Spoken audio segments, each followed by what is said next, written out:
what's up and why, bringing you the bright side of life one fun moment at a time. Brought to you by the New Thought Media Network. Please put your hands together for your hosts, Rev Casey Taylor and Miss B Lovely. Hello. Hey. Hello. I usually clap it up, but today, I'm going to toast it up with this glass of champagne because, darling, the Thursday that I've had. I love that for you. I got some sparkling water, so we got the bubbles popping. Orange. Okay, why are we always in sync? Because we're cousins. This is how we do. My name is Reverend Casey Taylor. I use they, them pronouns. And I am Miss B Lovely. I use she, her pronouns. Thank you for joining us for another episode of What's Up and Why. We are pulling it up today because, we're getting ready for the weekend. How you be going into this weekend? I didn't even tell you, so I'm telling you live on the air right now that I am going to come see you in Chicago. I got my plans all lined up. I'm going to drive my car. And I love how easy this went, that we saw each other in North Carolina and you're like, I'm going to be in Chicago if you want to come through. And I checked my calendar and I was like, oh, I think I could do that.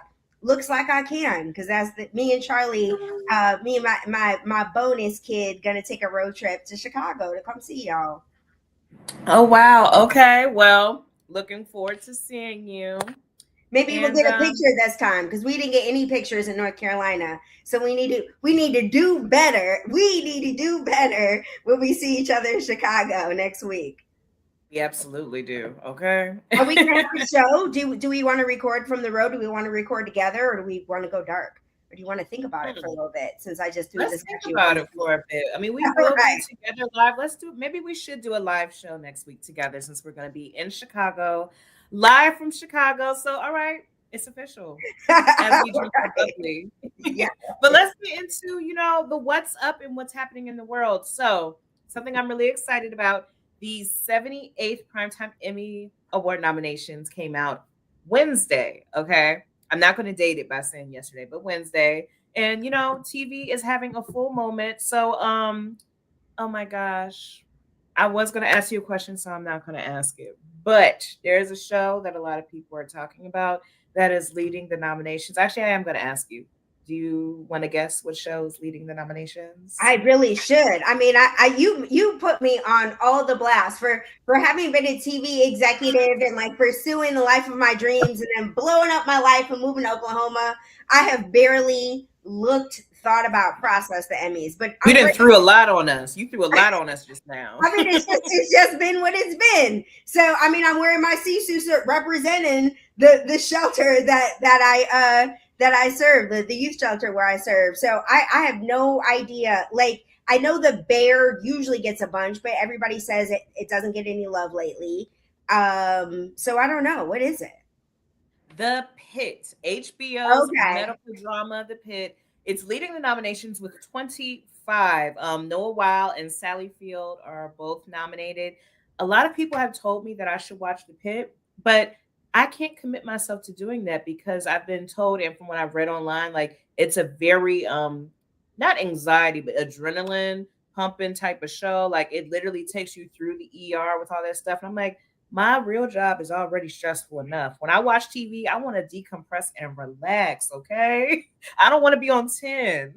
I hear you. I mean, we already know I do not have HBO Max, so that's part of why I haven't seen it. And with all these trips on planes, I've been planes on planes for the last couple months. The Pit season 2 was on a plane, and I'm like, I'm not about to start a show on season 2. So it's just been what it is, that I haven't been in a space with HBO Max where I got control of the remote, where I have access, but I'm at least going to watch the first episode because, to your point, it's getting a whole lot of love. I need to know the shows that are changing the game. I have this side note. I have this card deck of just powerful women in history. One of them is Phoebe Waller-Bridge, who wrote Fleabag, and it talks about how Phoebe Waller-Bridge, Fleabag, Killing Eve, changed the game for television. And I never really noticed that, how like a show will really change the way other shows are written from that point forward. So I definitely need to check out The Pit. Long way of saying I need to check out The Pit. You may want to check out the final season of Hacks because that scored 24 nominations on Wednesday. It's a record for a comedy series. So no other comedy series has racked up that much. So Hacks is in second with 24 nominations. Jean Smart is leading in an actress comedy role. My faves for the nominations. I love Euphoria. The final season of Euphoria just aired this past spring. Both Zendaya and Coleman Domingo received acting nominations for their roles. But people are kind of talking and upset that Sydney Sweeney didn't get nominated. Me personally, I think they nominated the right people because I'm not going to give away any spoilers, but Coleman Domingo, he deserves this Best Supporting Actor nomination. The way how he embodied Ali, the whole storytelling with Euphoria of following people, especially drug addicts. It shows you, the personal side, the what goes on in their lives, how it affects their friends, their family members, and everything. And it was such an emotional journey. And the way how Zendaya and Coleman Domingo breathed life into Rue and Ali, I really felt connected to them. I cried during the finale. It was such a beautiful story. And honestly, I feel like it's a very realistic depiction of what life looks like for people who are suffering from opioid addiction. I am I'm not super behind. I'm just this last season behind in Euphoria. I'm not surprised that Coleman Domingo delivered an incredible performance. He is an incredible actor. In my days of TV executive land, Coleman Domingo was Viola and Julius's one of their favorites. They really wanted to work with him because they know he's good, and they have a lot of respect and adoration for actors that are good at their craft. So I'm not surprised that he's getting his flowers. And Hacks is one of those shows that is just so Hollywood. I'm behind one season on that too. And it's not like this show is like the best show or the funniest show ever, but it's about the Hollywood industry. And so it makes sense Hollywood people like a show that really speaks to an authentic experience of what it's like to work in entertainment. So that's really what that's about. I mean, no shade to Jean Smart. I honestly think she deserves her flowers too. And that show's fine. But like you're talking about with like record nominations, like that's just because Hollywood loves it. But I mean, whatever. They get to like what they like. Oh, another thing that Hollywood loves and the music industry loves, Taylor Swift. Her Eras Tour final show movie earned her a second nomination. So Taylor Swift is also nominated. And to see who's going to win all these awards, the 78th Emmy Awards is going to take place September 14th. Law and Order SVU's Marcika Hagate is going to be hosting this year. Did you know? Yes, this is the first time in 50 years that a woman will be hosting the Primetime Emmy. That's ridiculous. First time in 50 years that a woman will be hosting the Primetime Emmys. Let that sink in real quick. That's ridiculous. I mean, and it speaks to Hollywood and the patriarchy. Like that's just all it is. I'm grateful that in these here United States in 2026, things are shifted. That's 2027 that the Emmys will be in. That things are finally shifting and that we're having a conversation. No, this year, September 14th. The Emmys is September 14th. September. It's Oscars that are at the top of the year. That's what it is. Yes, it is. Okay, so it's Thursday. We're gonna do a quick little throwback Thursday. What is something from Disney Channel that Raven-Symoné is really famous for? I mean, it's got to be That's So Raven. Got to be. You would think so, but we're actually talking about growl power. We're talking about the Cheetah Girls. And was it the Cheetah Girls?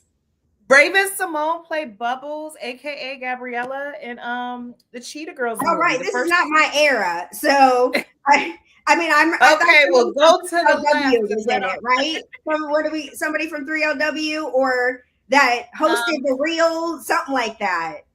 Billy Williams was in it, and Adrienne Bailon, who will be reprising her role. Adrienne Bailon, Raven-Symoné. My favorite actress ever, Lynn Whitfield, is returning to reprise her role.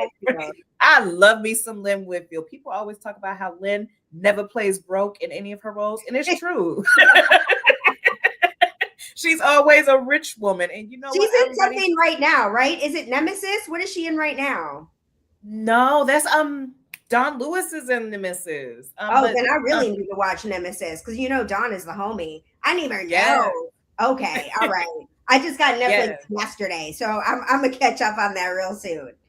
Catch up on it. Remember, Nemesis season 2 is in the works. So, but also in the works, the next era of the Cheetah Girls. So it's going to be following Raven-Symoné and Adrienne Bailon's daughters.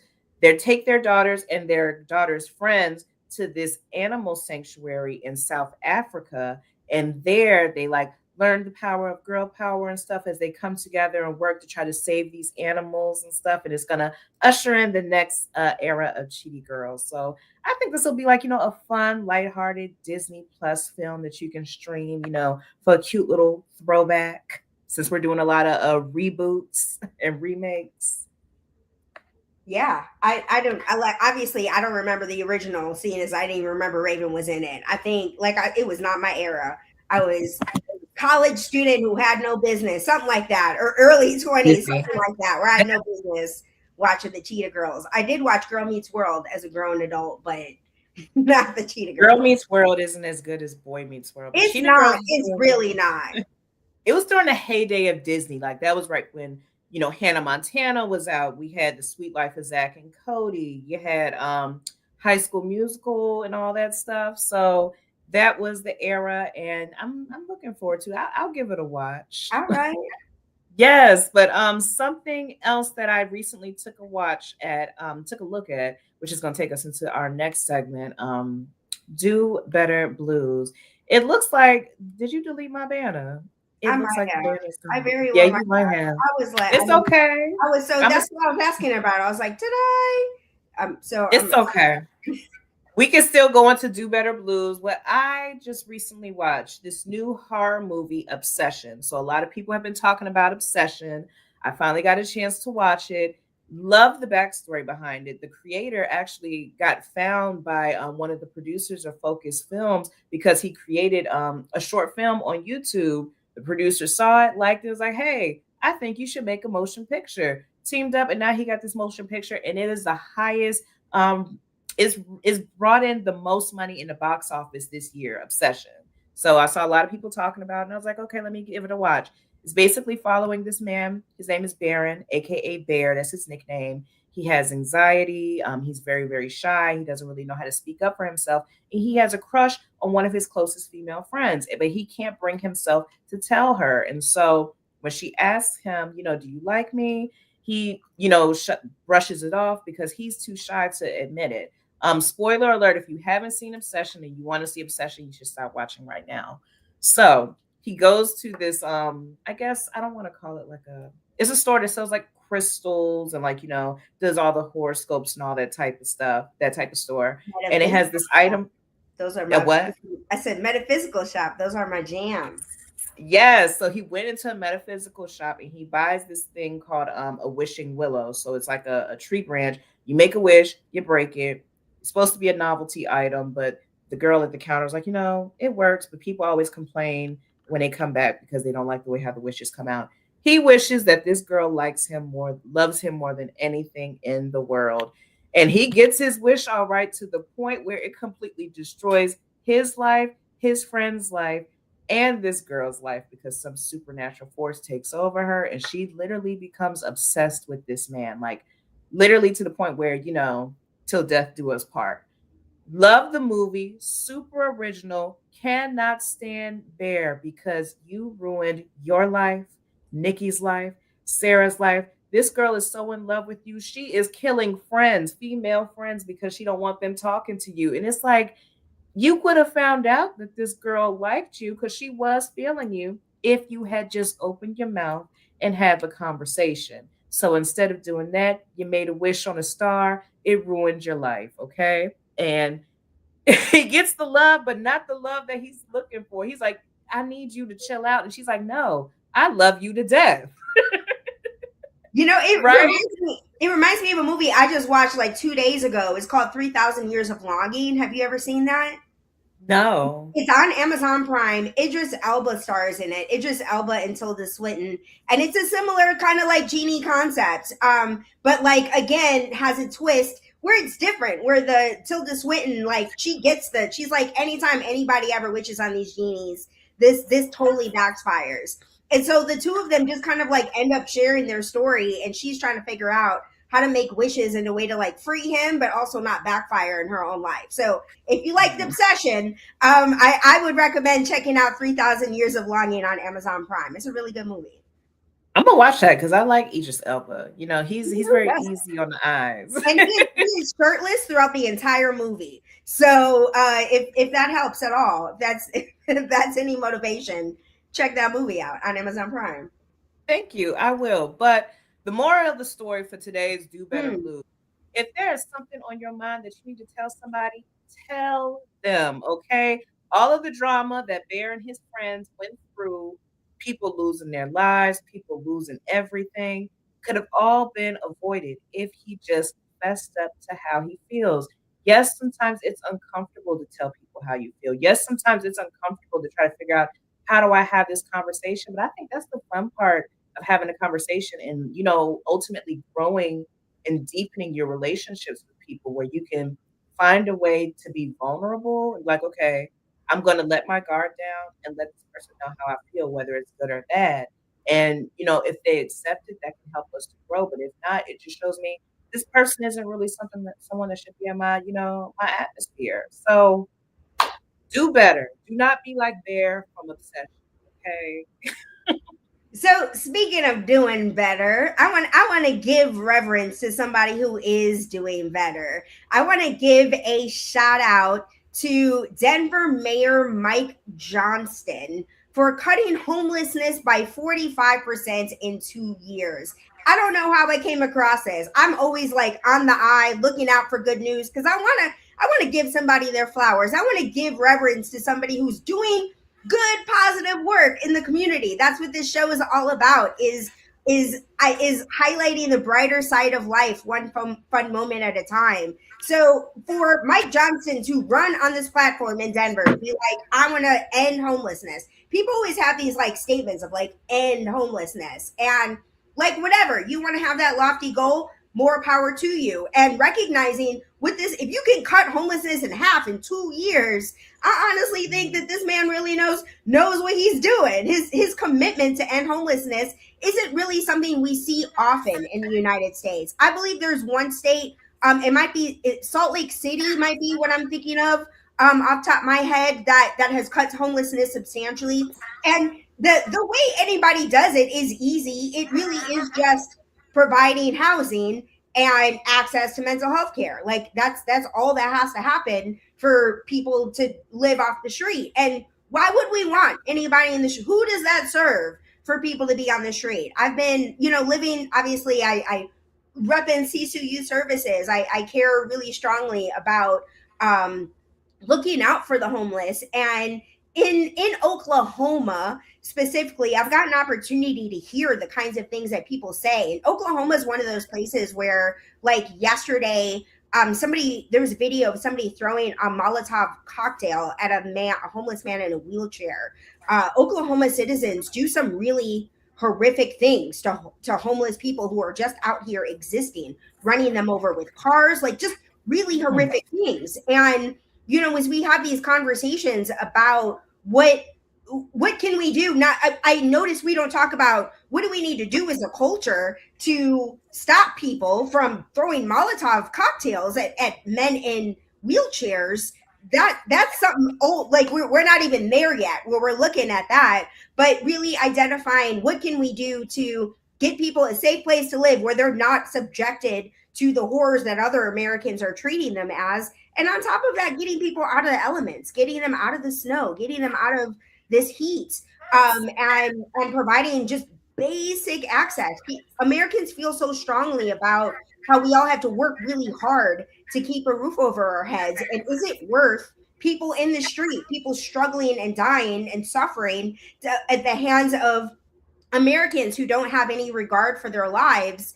Is that who we want to be as a country? So shout out to Denver Mayor Mike Johnson for saying, nope, not Denver, not me. And the people of Denver for voting for him. Because in Oklahoma, somebody ran on that platform of ending homelessness. they wouldn't win in Oklahoma City. So shout out to Denver for recognizing that this is something that's worth their time, energy, and efforts, and support. And grateful that Denver Mayor Mike Johnson had a plan, and put it into action, and that it's going well. Shout out to Denver.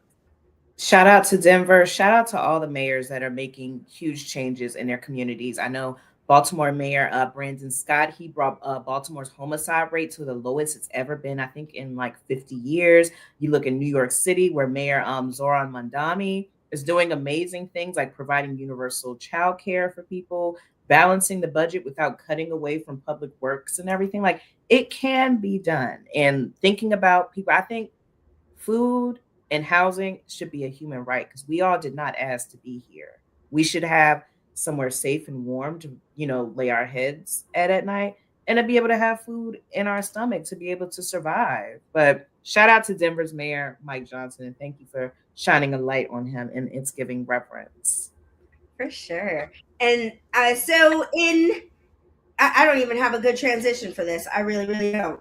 I was just gonna be like, making peace with the inner shit talker. I don't have it. I'm just gonna let it be. I don't have it. So the Making Peace with Your Inner Shit Talker program, last week on this show, I talked about how I'm launching this program called Money Shit. So for the next couple weeks, I'm gonna drop the reflection question from the Money Shit program, because for those of you who are watching this right now, Money Shit is something that you can enroll in. If you go to our website, unitedlife.org, our website meaning my spiritual center, not What's Up in Wise website, but the spiritual center where I serve, United Life. At unitedlife.org, you can register for Money Shit, and we can engage in this experience together, have this community experience together. It's only $7, and the practice is 7 minutes a day, 7 days long, and it is inspired it's designed to be accessible for everyone. And what each day's practice of Money Shit includes 7 days of reflection questions, and here's an example of one of them. We're gonna talk about today's reflection question, which is, what practices support a healthy relationship with money? Be Lovely, how would you answer that question? What practices support you in having a healthy relationship with money? Budget, telling myself that I have food at home sometimes when I'm really, want to go out and spend. And it's like, no, you have a whole meal, and everything that you haven't finished up, you can save money by doing that. And sometimes when I want a midnight snack and want to go out, drink some water, turn over, and go to sleep.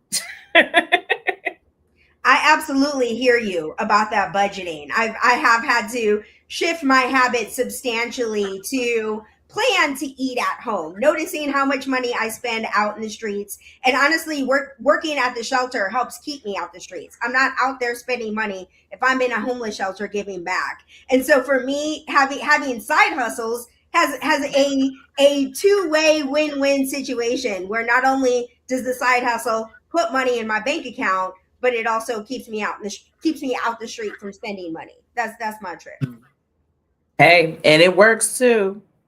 I've also seen people online talking about how you can have like money envelopes, and like physically like get your money out of the ATM or the bank and like put it in envelopes. Like, okay, if y'all want to go out to eat, I take money from this envelope, and if this is all I have, I got to stay within this. Like, physically seeing it and using the money will help you budget good, because like when you're physically seeing the money leave your hand, it's like, whoa, let me actually think, do I need this what I'm about to buy?